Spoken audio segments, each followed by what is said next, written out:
Ah, hi, you beautiful humans.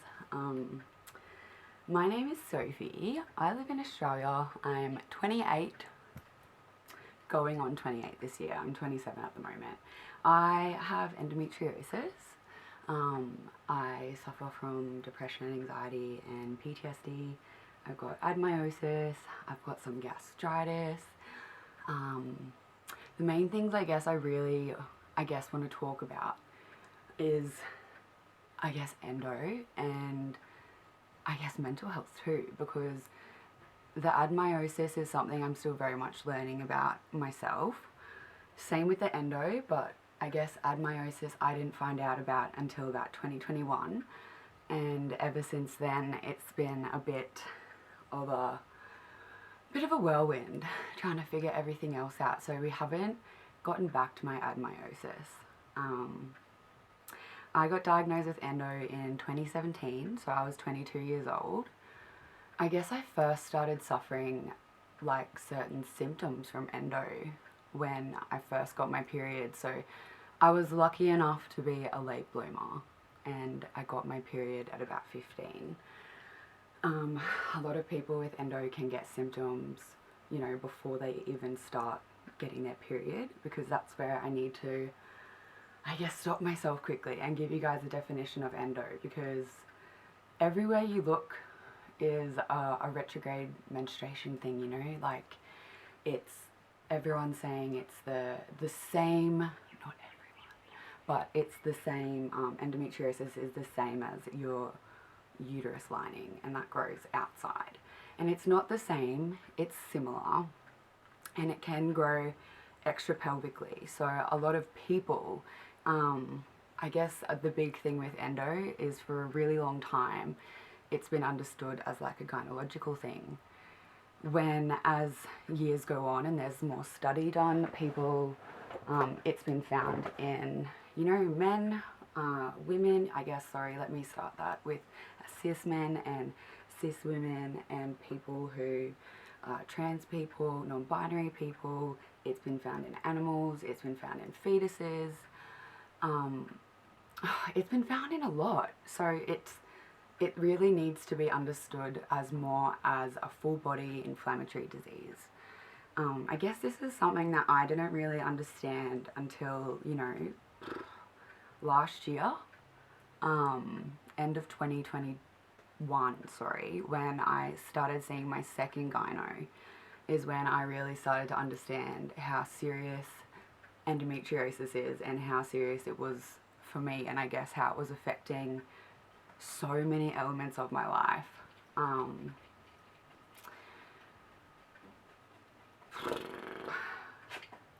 I feel like I'm going to get lost a lot in this video because it's just a lot's happened and I'm still processing everything, and I'm now seeing my third gynecologist. I'm just sort of coming back from my 5th surgery that I had about a week ago. I guess I'll give you a little bit more of a rundown with my journey so far and explain, how we sort of got here.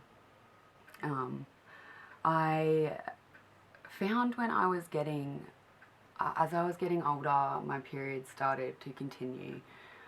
Even when I wasn't having my period, I was having really bad pains. I had random bleeding at points, pain that was getting me to the point where I was like blacking out. I was fainting. I, just was spending so much time in bed because I physically just could not move. So being diagnosed with endo was a big thing. I was, originally they were finding a lot of cysts. So there were points where I had like maybe 6 or 8 cysts at a time. They were going in between having simple cysts and dermoid cysts. So if you don't know much about cysts, a simple cyst can be one that can come and go when you menstruate. And then you can get your dermoid cysts. There's lots of other types of cysts as well. But dermoid cysts are ones that kind of need to be removed surgically. They don't necessarily go away on their own. These ones can bleed and have teeth and hair, and that was just like so scary and gross to me when I first found that out. So my first surgery, We were actually going into what we thought we were going to remove a dermoid cyst. That's when I first got diagnosed with endometriosis and IBS. I have a lot of bowel issues as well, and I know that can be a very fine line when it comes to people being diagnosed with endometriosis and IBS, especially at the same time. That can sort of mean something a little bit more like bowel endo, but I could go on many different tangents right now, but at the moment I just want to, I guess, get my story out there and see if I can meet some more people who have dealt with similar issues, or people dealing with endo or other chronic illnesses or mental illnesses. I just want to create a safe space for people to, I guess, feel like they can speak about what they need to, be really open about, the mental side of chronic illness. It's really heavy and debilitating, so I'll get to that a little bit more when I just explain my messy as heck story. So yeah, I got diagnosed with my endo. It seemed that the cyst had actually gone, so it wasn't a dermoid cyst like they had thought. So it was good to at least know that I had that diagnosis of my endo. They did the pathology. I think she only sent a little bit away because my first gynecologist that I saw, I guess, was just an ob-gyn. So they deliver babies and stuff like that as well. So they don't necessarily specialise in endo. This was all very new to me at this point in time too. So I'm very much at the stage where I'm just like, I'm listening to my doctors, I'm taking in what they have to say. And I'm just like, okay, yep. You wouldn't lie to me. Cool, you know what you're on about. Great. I had my first surgery was an ablation surgery. So where they burn your endo rather than excising. I found I didn't get any relief from my first surgery. I just still had a lot of pain.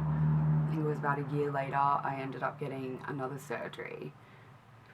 And in between this, we were sort of thinking about, do we try the Mirena? I had been on the depot injection. We were trying a lot of different hormones. I was on a lot of different pills. I was finding I couldn't take the contraception pills because I was just getting every, symptom under the sun. So every side effect, under the sun from these birth control tablets. I guess my body was also at a really low point. When I first was getting diagnosed and in between my first couple of surgeries, I wasn't working in, I guess, a super supportive workplace. They weren't really understanding, and it was a bit weird because, I worked in pharmacy at that point, so you think that you would be quite listened to. But I guess, I was getting all these tests done, all these blood tests, and I was going to get endoscopies, gastroscopies, and, everything was coming back with nothing, there's nothing wrong. So, you're saying this to somebody and they're like a head pharmacist, so they just like, okay, righto. It started to, I think, become a very fine line. So I guess my anxiety started to heighten because I'm wondering about my job status and I guess just, my health in general. I was living out of home at this point as well, which was mostly fun, very questionable experience. But yeah, after my second surgery, she found, I guess there was adhesions from my uterus to my bowel, so she released those. I did end up having another cyst at that point, and it was a dermoid cyst. She removed that for me. Really gross. It had hair, and I was like, that, how? Another thing I'm going to mention about this is the whole TMI space. It's what we're all about. We need the TMI. Let's talk about it. Oh my gosh, I'm going to lose myself a lot here. But yes, so I had that cyst removed, and we were still trying to figure out, I guess, how to manage my pain. I started to get to this point where I was getting a clicking in my groin, and every time I walked it was just so painful, and I started to get the pain up inside of my legs, and it just turned into I guess this was the start of it becoming really quite debilitating for me. I didn't really bounce back from my surgery. Where I was working, I ended up having to do this whole thing with this guy, go and see if I was like, you know, what I could work, if I was able to actually work. I was being tested at this point for Crohn's disease and bowel cancer as well, because I had constant diarrhea. I was spewing like 6 times a day. You know, this guy ended up putting it down to some chronic depression and anxiety that I hadn't managed. I guess a lot of this started to come with, I guess medically feeling really lost and just like, you know, like I just couldn't figure out what was wrong. No one could figure out what was wrong. I guess I got told it was my endo, and to me I was just like, okay, well, how does this happen? And this led me to go and see my second specialist, and he was a senior surgeon. And in Brisbane I saw him. He was about 2 hours away from where I live. And he was good surgically, I think. You know, he was the first one that excised my disease. He also said to me, you know, I found out with him that I had a unicornic uterus. So this was like so shocking to me, because I'd already had 2 surgeries, and a unicornic uterus is like half a uterus and 1 fallopian tube. Some people can have a lot of trouble, I guess, with their fertility. Some people can be lucky. I guess that's a whole nother journey for me to explore at the moment. That's almost a work in progress, I guess, because of my age, but very single, very happy to be, but just lots of stuff to figure out in the meantime, I guess. I thought he was really good with, you know, I guess telling me that, excising my endo, but I got like 3 photos from that guy, which was just so surreal to me. Even the lady before him, I had pages and pages of, you know, what she had found and what she was doing in there, so that was at least something good. I feel like I very much hit a wall with her, so that's why I went and saw this other guy.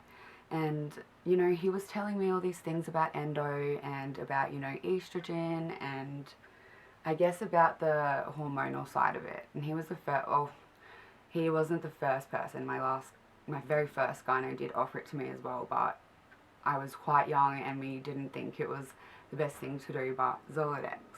So Zoladex is essentially meant to put you into a chemical state of menopause, release as much estrogen from the body as possible, because endo essentially feeds on estrogen. I guess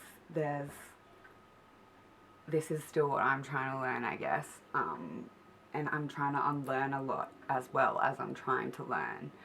That, you know, it's not just about your hormones. When I was just finding I wasn't recovering from even my that surgery with him, I was trying to say to him, you know, he was trying to be really, really pushy on the Zoladex. One of the side effects of that can be like suicidal ideation, and I don't need any of that right now. I also had just lost 2 of my grandparents in the space of like 5 weeks, and, you know, this was all coming up like out of my surgery. So it was a very heavy time, I guess, mentally myself with what I was being told, and then having to deal with all of my family stuff on top of that. So I was trying to express to him, you know, I'm mentally not there, I don't feel okay for that, blah, blah, blah. He just gaslit the shit out of me and said, you know, it's fine, you get most of the symptoms anyway, don't worry about it, it's not a big deal, you're young, blah, blah, blah.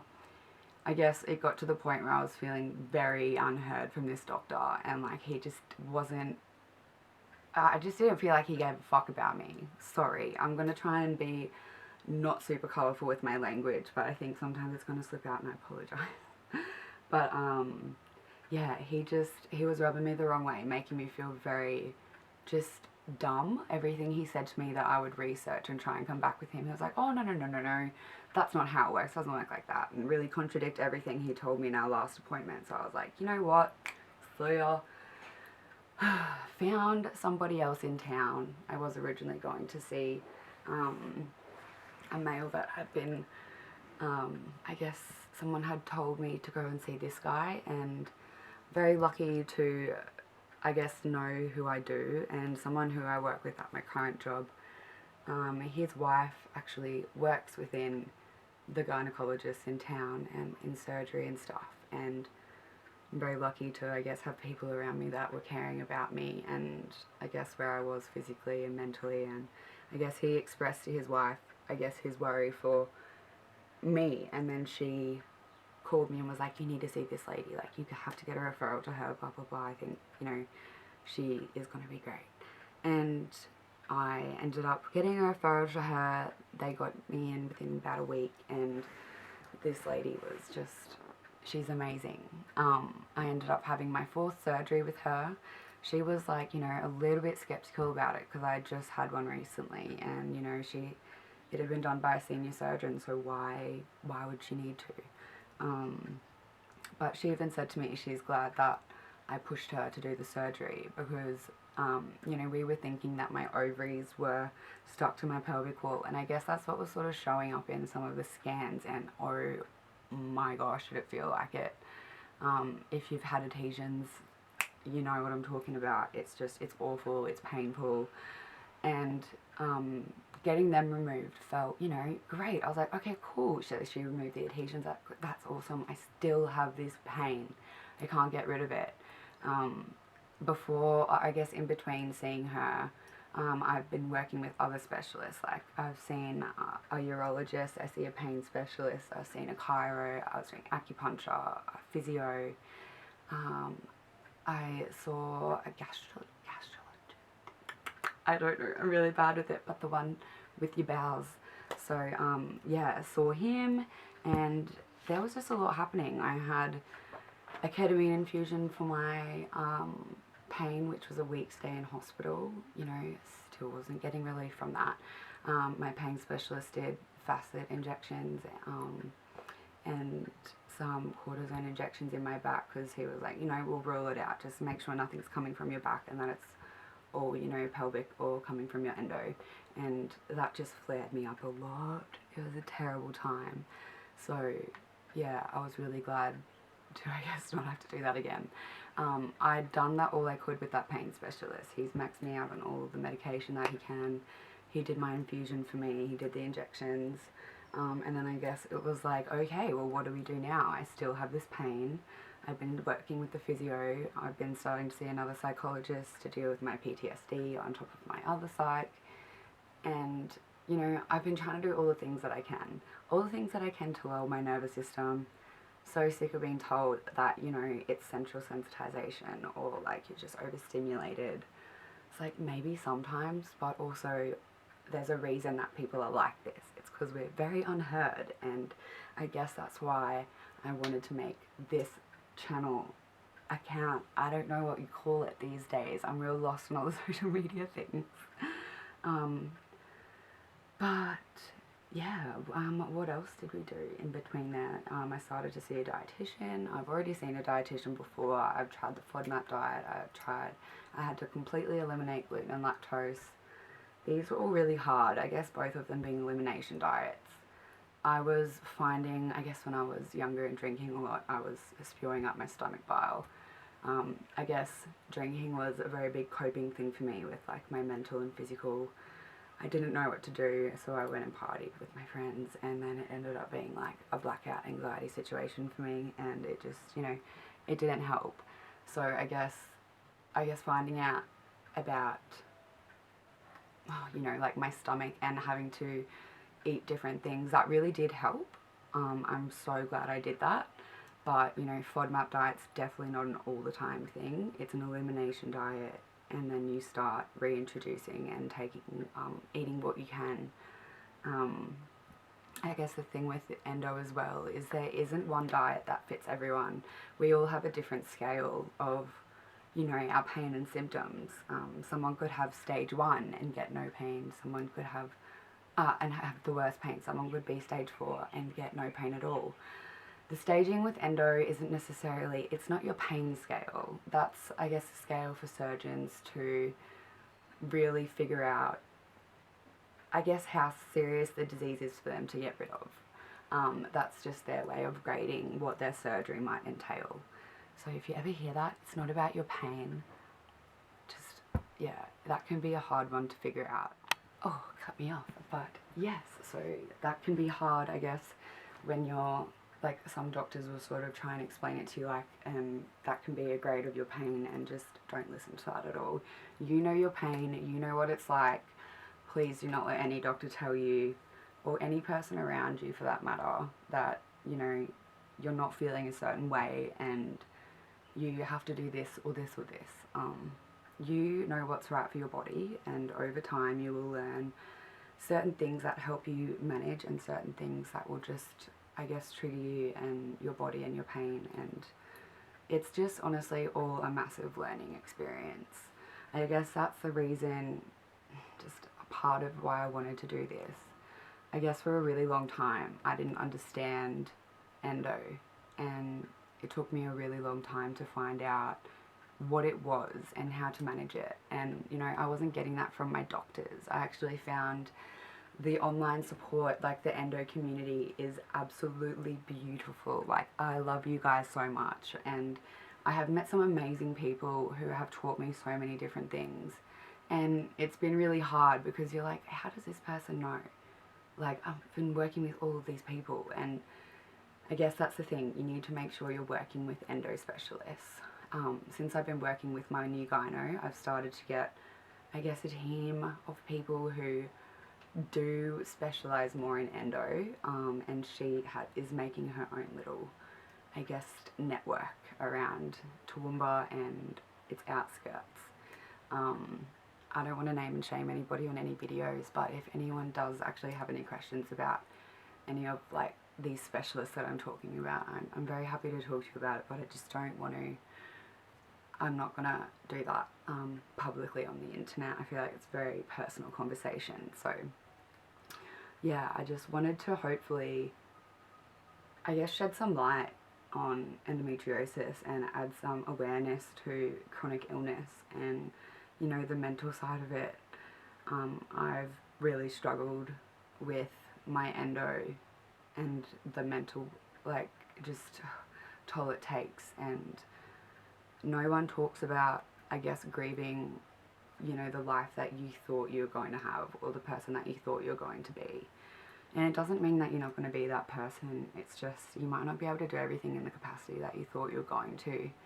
And I've been finding over the years I'm getting a little bit more debilitated as I go. I don't know if I mentioned, I guess, with this specialist, when she did do my surgery, she released the adhesions. I got some tap blockers in my abdomen. She did Botox in my pelvic floor. If no one's heard of that, it's not super common, but I know some people who have found that it works for a little bit. It is sort of only meant to be, I guess, a 3-month sort of deal, and you're meant to go get it topped up again, but it's essentially meant to help not just help with your spasms that you get in your pelvic floor. I find that I get them a lot, and I'd be like twitching and my legs like flickering, and just, yeah. The only thing with it, I guess, is it's really slowed down my bladder a bit. One of the side effects of it is you can get a frozen bladder, and then you'd have to get a catheter and, I guess, release your bladder like that. I'm very lucky to not be there just yet. I'm just finding that I have to really, really focus when I'm going to the bathroom. But after having this second surgery with my gyno, so she found, after doing the Botox, she did like a barrier gel, which is not guaranteed but meant to help with things not sticking so quickly after surgery. She also found that I have a second uterus.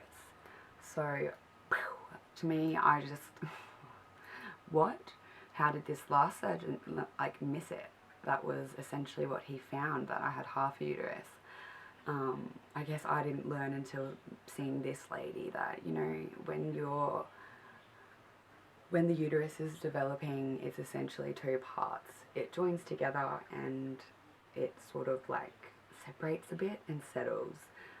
There's actually 8 different or 9 different ways that uteruses can form, so not everyone actually will have a complete uterus. And to find this out 4 surgeries in, 5 years into my diagnosis, wild. Like, I'm processing that, and I guess that's another part of the journey I wanted to take you along. I want to try and figure out how how I got here. I'm getting all flustered talking about it. But I guess, yeah, it's a big thing that I guess I've had to try and process. Just after trying to process, I had half a uterus and everything that comes with that. Now I'm finding out I have two, and one of them is causing me pain. Like, so I got it removed. I honestly think I can't say, you know, I feel great, I'm better. I'm still very sore and tender, and not moving around too great just yet, but better than my last surgery, that's for sure. It just feels like something's gone that wasn't meant to be there. But I'm still sore, but obviously that will happen after surgery and getting shit removed. So I think the thing as well, laparoscopies, the surgeries that you have to get diagnosed with endo, people will make out to you, it's like, it's a 2-week thing, it's really not invasive at all, it's fine. It is invasive, and it will take you longer than 2 weeks to recover. If it takes you 2 weeks, good on you, and I'm jealous. But I know a lot of people, it takes weeks, it takes months, it can take years, it can take forever from what I've felt. It just, you know, it takes a long time, and it's a lot on your mental game. The fertility side of endo can be scary. Some people can be lucky and fall pregnant, but fertility can be quite a hard thing for people to manage when it comes to endo. So yeah, I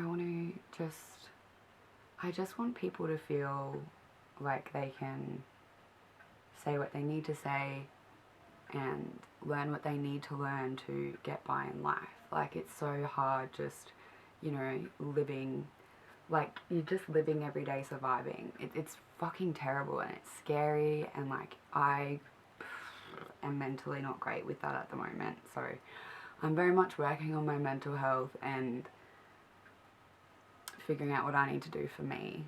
I guess before my surgery, I tried to have this really beautiful, wholesome time with some family and friends that I love, and everything just went to shit and nothing went to plan, and all it did was flare me up times 1,000. So you've got to remember that not everything goes to plan, and I think that's the thing with this. You go into a doctor's appointment feeling one certain way, like, I'm going to get some relief from this, I'm going to finally find out about this, and you don't. You just leave feeling more traumatized than you were when you walked in. That's a whole nother video for another time. We'll talk about some gaslighting and all that jazz, so if anyone wants to add to that or something they want me to speak about especially, let me know, because I'm very open to that. But I guess, yeah, my journey has been messy, it's been scary, it's been lonely. I've had some great people around me at the same time. I've lost people, I've found great people, been very misunderstood, felt understood at other points. Like, it's a whole roller coaster. And having people around you that understand you and really listen to what you're saying and actually are trying to understand endo is so, so important. Even your mental health. It's hard to be open and ask for help and say, I need this, like, please come and help me with this. I am very much learning that myself, really bad at it, but something else I want to learn to be better at, and hopefully doing this sort of stuff, I guess will help me be a little bit more open and honest about a lot. So yeah, I guess thank you guys for coming and watching this video. I feel like I've been really scattered with explaining a lot of things. I guess before I go, I want to talk a little bit about work, because I know a lot of people can't work with endo. It's been a bit of a rocky, messy road for me. I've worked in childcare, I did pharmacy. They were both I didn't have great bosses. at any of those places. I wasn't made to feel very great about being unwell. I now work for a really amazing company, and the people who I work for at my workplace are just incredible, and they're very understanding, and you know, they listen, and you know, there is probably points where they've been like, oh, what the fuck, Sophie, seriously, like, come on. But I just, you know, you get that. You're going to get that with everyone, and you just need to live your life how you can. And if you need to do something and take a step back from work or people, just do it. I did also do a landscaping job, which I absolutely loved, because I finally did my horticulture cert a couple of years ago.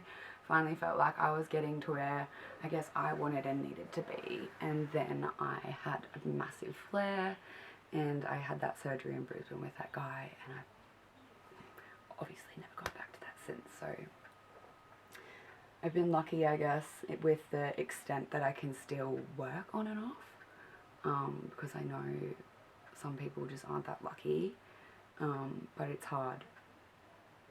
It's really hard. I want to be there, and I want to be this person, but then I also need to understand all of this that's happening, and it's scary and it's hard just to navigate. And I've been lucky enough to be able to take that step back from work and, you know, have my bosses even come to me and say, look, Soph, do you want some time where you just, you know, where we don't call on you? And that, if I didn't have people like that, I just wouldn't get by without a lot of things. I live back with my parents now, and I don't know when I'm going to move out. It'd be great if it was, you know, sometime to have my own life and have my own space, but, you know, you just can't rush this sort of stuff, unfortunately, and I just need to count my blessings that I'm lucky enough to be able to be at home with my parents, to even have parents that can support me, you know, just to have a roof over my head, and people who are like offering to help with my medical expenses, because guys, that's a lot too. When you're going into hospital and you're getting all these treatments and all of your medications and your surgeries and these doctors, and it all adds up to a lot, and what you get back isn't much. And sometimes when you leave those appointments feeling really traumatized, it's like, great, glad we did this and I spent $250 on you. So it's all very, lots of learning and lots of being open and honest with yourself. And a lot of explaining, unfortunately, but I guess that's a thing. You've got to find people that you can surround yourself in where you don't feel like you have to turn yourself inside out trying to explain how you feel or what's going on, because you just shouldn't have to do that. You really shouldn't. And that just adds a whole nother layer of, you know, things that you need to do in a day or want to do, and it's just like, it's a lot. It's really a lot. So yeah, I guess in between my working, because it's been so on and off, I guess I've had to make it that way, because I've had all of my other hospital visits. Like I was talking about my infusions and my injection, and I've also had a sinus surgery, I've had my wisdom teeth out. Gosh, what else? I had to actually write a lot of this stuff down because I knew I would just flick, and I've done that, and I'm sorry. But getting everything done in between dealing with your endo can be scary. I have like this really annoying drip that I constantly have now since having my sinus surgery, because my allergies are like popping, because apparently my nose is incredibly smooth and just sensitive in there. And yeah, the cough that I have is so annoying, and you find, I guess, over time that even just like coughing, breathing, like there's so many things and movements that you'll find that you'll start doing differently, or that you won't do properly because you're trying to protect some part of your body from a pain that you're having, or, you know, trying to not make it worse. I've had times where I've been really sick, and that's just made my flare up even worse from coughing and, you know, the constant movement of your body. So all I can say is you need to be so gentle on yourself, and if anyone's going to be kind to yourself, it needs to be you. and that's something I'm very much learning, and I guess I didn't realise how mean I was to myself or how much I just didn't like this gal. So I've been trying to really find the little inner Sophie, and I find trying to talk to her is easier, like trying to heal my inner little child so I can, I guess, be like that big child I want to be now. But yeah, I'm gonna stop now because I feel like I'm just gonna keep ranting, but I am just lots of healing right now. I'm feeling very stupid from all of my pain meds, and I can't believe how long I've actually sat upright to talk to you guys and make this video. Small wins, gonna lay back down soon. But yeah, I'd really love for you guys to come along with me on my healing journey, and if there's anything that you guys can help me with, and if there's anything I can help you with, let's do that. Feels really weird sitting here talking to a camera. Like, I think little Sophie used to do shit like this, and I don't know why I even did that. I was just making weird dance videos. You're not going to get one of those today because I can't move properly, but yeah, thanks for watching, and I guess as I go along, my next video will probably be a little bit more on the mental health side of things. But yeah, let me know what you guys want to hear, what you don't want to hear. If you don't want to hear any of it, you don't need to be here. See ya. Everyone else who wants to be, thank you. But sending you lots of love, and I hope today has been a low pain and snuggly one for you guys. Just take care and be kind to yourself, and I will see you soon.